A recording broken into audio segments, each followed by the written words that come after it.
اسی طریقے سے حضرت ابراہیم کی نسل سے تھے جو مکے کے لوگ اور عرب کے لوگ، بنی اسماعیل، جو موحد کامل تھا ابراہیم، جس کو اتنی مرتبہ سند ملی وما کان من المشرکین، ان کی نسل میں وہ لوگ تھے جنہوں نے فرشتوں کو خدا کی بیٹیاں بنا دیا۔ یہ جو ان کی دیویاں تھیں یہ مؤنث، لات، عزا، منات، یہ سب کیا مؤنث نام ہے۔ انہوں نے یہ کہا کہ فرشتے جو ہیں وہ خدا کی بیٹیاں۔ اصل میں عقیدہ کیسے ہوتا ہے؟ انہوں نے کہا بڑے لاڈلے ہیں، لاڈلی ہوتی ہے بیٹی بہت زیادہ، تو یہ خدا کی بیٹیاں ہیں۔ ہوتے ہوتے ان کا یہ عقیدہ ایسا پکا ہوا کہ بجائے استعارے کے اب انہوں نے حقیقت بنا دیا یہ خدا کی بیٹیاں۔ ان پر قرآن مجید نے کئی جگہ پر ذرا ایک لطیف انداز میں تنزیہ پیرائے میں بھی کہا ہے کہ بھائی تم نے خوب کیا، انہوں نے الاٹ کیا تو بیٹا تو کیا، تم نے اللہ کو الاٹ کی تو بیٹیاں کی جو تمہیں خود پسند نہیں۔ الکم البنون، تمہارے لیے بیٹے ہوں، وَلَهُ الْبَنَاتُ، اور اس کے لیے بیٹیاں۔ تو یہ تو ذرا ایک لطیف انداز ہے، تنزیہ پیرایا ہے، لیکن ان تینوں کو اب آپ ایک جگہ کر لیجئے۔ بیٹا بیٹی قرار دینے کا شرک، یہ کیا ہے؟ شرک فی الذات، ہر اعتبار سے اللہ کا مثل بنا دینا، ہم کف بنا دینا، ہم پلہ بنا دینا، ذات میں شریک کر دینا، یہ بدترین شرک ہے۔ یہی وجہ ہے، دیکھیے قرآن مجید کی عظیم ترین سورت کون سی ہے؟ سورہ اخلاص، جو ایک تہائی قرآن کے مساوی حضور نے قرار دیا، جس کو ثلث قرآن کے مساوی، وہ در حقیقت اسی شرک کی نفی پر ہے۔ قل هو اللہ احد اللہ الصمد لم یلد ولم یولد ولم یکن لہ کفوا احد۔ یہی آیا اس میں سورہ بنی اسرائیل کی آیت آخری میں نے سنائی تھی، وَقُلِ الْحَمْدُ لِلَّهِ الَّذِي لَمْ يَتَّخِذْ وَلَدًا، کہو کہ کل شکر اور کل تعریف اس اللہ کے لیے جس نے کسی کو اپنا بیٹا بیٹی نہیں بنایا۔ ولد دونوں پر جاتا ہے، اولاد جیسے آپ کہتے ہیں، اولاد بیٹا بیٹی شریک ہوتے ہیں، نہ اس کا کوئی بیٹا نہ اس کی کوئی بیٹی، نہ وہ جنا گیا نہ اس نے کوئی جنا۔ ایک قسم تو یہ ہوئی شرک فی الذات کی۔ دوسری قسم کیا ہے؟ یہ ان مذاہب میں ہوئی ہے جو نبیوں اور رسولوں کی طرف نسبت نہیں رکھتے بلکہ فلسفیانہ مذاہب ہیں۔ ہندوستان کے اکثر مذاہب فلسفیانہ ہیں۔ فلسفیانہ مذاہب میں یہ شرک فی الذات کس شکل میں پیدا ہوا؟ دو شکلیں پیدا ہوئی، ایک ہماوست اور ایک حلول۔ حلول کیا ہے؟ اللہ نے کسی انسان کے اندر اپنے آپ کو حل کر دیا، انسانی شکل میں وہ خود ظاہر ہو گیا۔ اوتار کا عقیدہ، انگلش میں گاڈ انکارنیٹ، عیسائیوں میں بھی حضرت مسیح کو گاڈ انکارنیٹ بھی قرار دیا جاتا، خود خدا نے یہ شکل اختیار کر لی۔ رام چندر جی ہوں، کرشن جی مہاراج ہوں، کیا ہے؟ یہ اوتار ہیں، اللہ نے ان میں حلول کیا یا اللہ نے ان کی شکل میں ظہور کیا۔ سمجھ میں آگے؟ اور ایک عقیدہ کیا ہے؟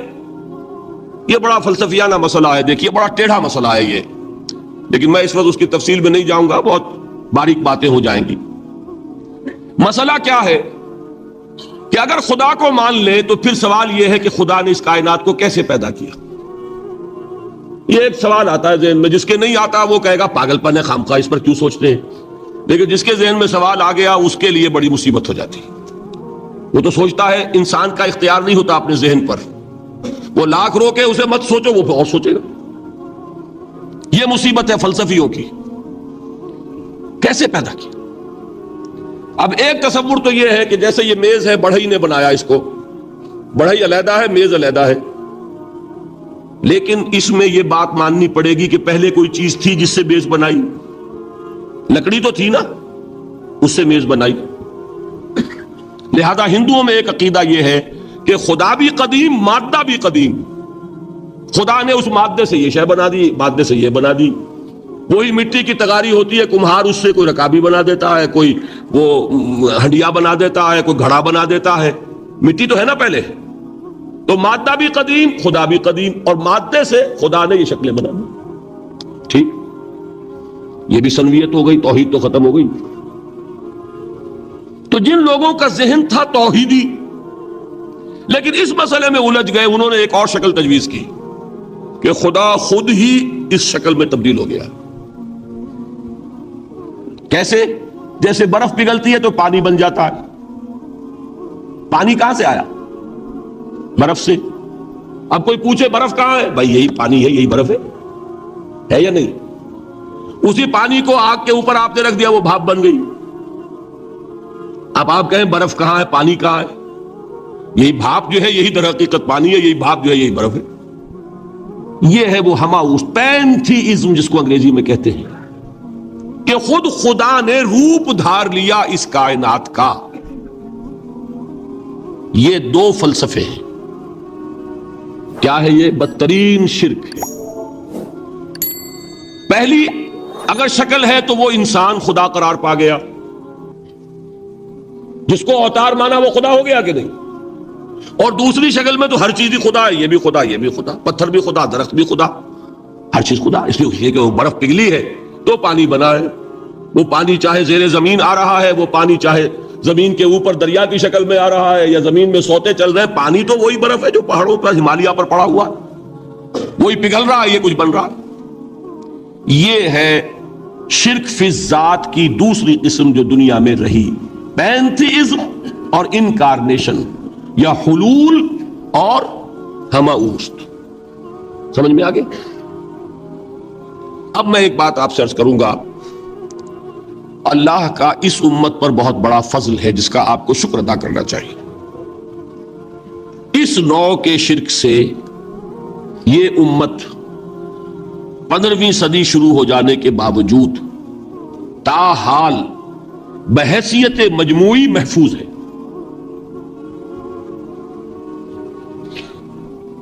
میں نے بحیثیت مجموعی کہا ہے، کوئی افراد یا عوام الناس یا جوہلاء یا شعراء یا نعت گو وہ مبالغہ آرائی میں کوئی بات کہہ دیتے ہوں تو وہ علیحدہ بات ہے، لیکن مسلمانوں میں کوئی مستند فرقہ اور اس کے جو مستند عقائد ہیں ان میں الحمدللہ آج تک ایسی کوئی چیز شامل نہیں۔ اس کا جب آپ تقابل کریں گے نا، آپ کا کیا خیال ہے عیسائیوں کو حضرت مسیح سے کتنی محبت تھی؟ اس کا تقابل کیجئے جو محبت مسلمانوں کو رہی حضور کے ساتھ۔ عیسائیوں کی محبت عشر عشیر نہیں بنے گی، اس محبت کے باوجود کہ ہمیں 10 گنا 100 گنا 1000 گنا زیادہ محبت ہے حضور کے ساتھ، لیکن دیکھیے کہ انہوں نے خدا کا بیٹا بنا دیا۔ یہاں کسی نے حضور کے بارے میں یہ بات آج تک کہی؟ یہ بہت بڑا کنٹراسٹ ہے نا۔ یہ در حقیقت عقیدت اور محبت کا غلو ہوتا ہے۔ تو عقیدت اور محبت کی کمی تو یہاں بھی نہیں، الحمدللہ ان سے زائد ہے، لیکن الحمدللہ ثم الحمدللہ ثم الحمدللہ خدا کا بیٹا تو کسی نے نہیں بنایا۔ اچھا میں ایک اور کنٹراسٹ آپ کو دکھاتا ہوں تاکہ آپ اللہ کا شکر کریں۔ حضرت علی کی کیا نسبت ہے حضور کے ساتھ؟ نبی اور امتی۔ حضرت علی کو خدا کہنے والے پیدا ہوئے کہ نہیں؟ بتائیے نا، کیا وجہ ہے کہ علی کو خدا کہنے والے پیدا ہوئے لیکن محمد کو خدا کہنے والا پیدا نہیں ہوا صلی اللہ علیہ وسلم ورضی اللہ تعالی عنہ؟ بہت اہم بات ہے، غور کیجئے گا اس میں۔ حالانکہ حضرت علی کا رتبہ کہاں، حضور کا کہاں؟ آج بھی آپ دیکھیے آپ کے جاہل عوام کے زبان پر نعرہ یا علی مدد کا ہوتا ہے، یا محمد مدد کسی نے کہا آج تک؟ یہ یا محمد لکھنے کے کام آتا ہے صرف، وہ مسجد پہ لکھ دو تاکہ پتہ چل جائے یہ فلاں فرقے کی مسجد ہے، دوسرا خود ہی بھاگ جائے وہاں سے۔ یہ صرف کس کام کے لیے ہے؟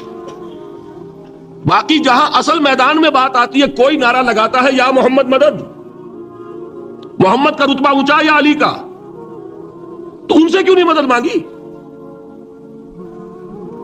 یہ سوالات آپ کے سامنے رکھ رہا ہوں میں۔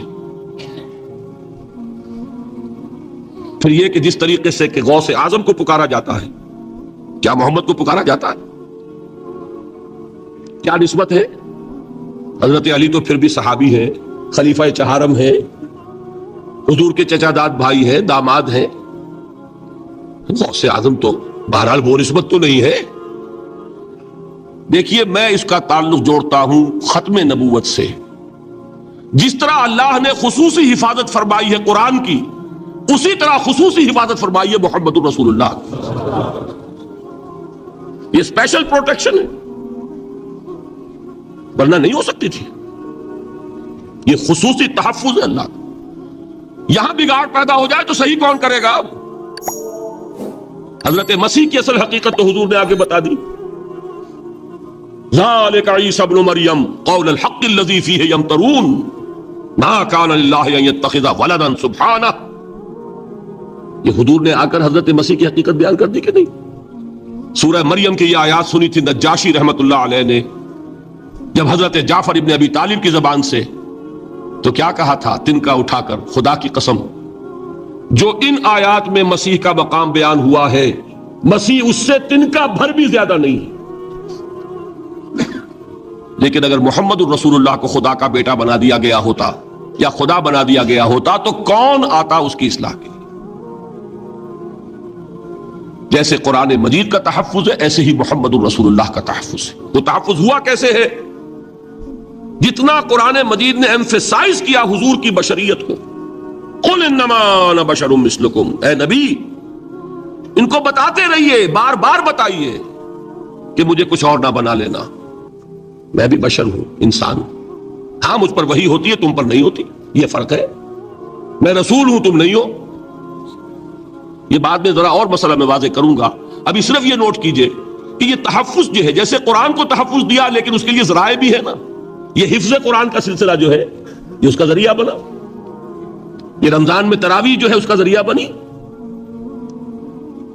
ہمارے ملکوں کے اندر تو حفاظ کو مسجدیں نہیں ملتی، تلاش کرتے پھرتے ہیں، اور ایک جیسا کہ اینول جشن ہوتا ہے قرآن مجید کا، ہر حافظ اپنا حفظ تازہ کر رہا ہے، حفاظ لگے ہوئے ایک دوسرے کے ساتھ تازہ کرنے میں۔ یہ ذریعہ ہے اللہ تعالیٰ نے کہ جس کے ذریعے سے قرآن کو محفوظ کیا۔ تو حضور کو جو حفاظت دی اس کا ایک طریقہ کیا ہوا؟ قرآن مجید میں حضور کی بشریت کا نمایاں کرنا، اور دوسرا یہ کہ خود حضور نے ایسی باریک بینی سے روکا۔ یہ بھی آپ کو پسند نہیں تھا کہ میں آؤں تو تم کھڑے ہو جاؤ۔ سنا کہ نہیں سنا آپ نے؟ صحابہ کو آپ روکتے تھے۔ ایک صحابی کی زبان سے نکل گیا ما شاء اللہ و ما شئت، جو اللہ چاہے اور جو آپ چاہیں، فوراً ٹوک دیا اجعلتنی للہ ندا، کیا تم نے مجھے خدا کا مد مقابل بنا دیا؟ مشیت صرف اس کی ہے۔ یہ روک ٹوک، یہ وہ چیزیں ہیں کہ جس کی بنا پر اللہ نے تحفظ عطا فرمایا۔ یہ جو آپ نے فرمایا میری قبر کو کسی جلسے اور جشن کا مرکز نہ بنا لینا، فرمایا کہ نہیں فرمایا؟ اللہ تعالیٰ لعنت فرمائے بنی اسرائیل پر کہ انہوں نے اپنے نبیوں کی قبروں کو وہ میلہ گاہ بنا لیا۔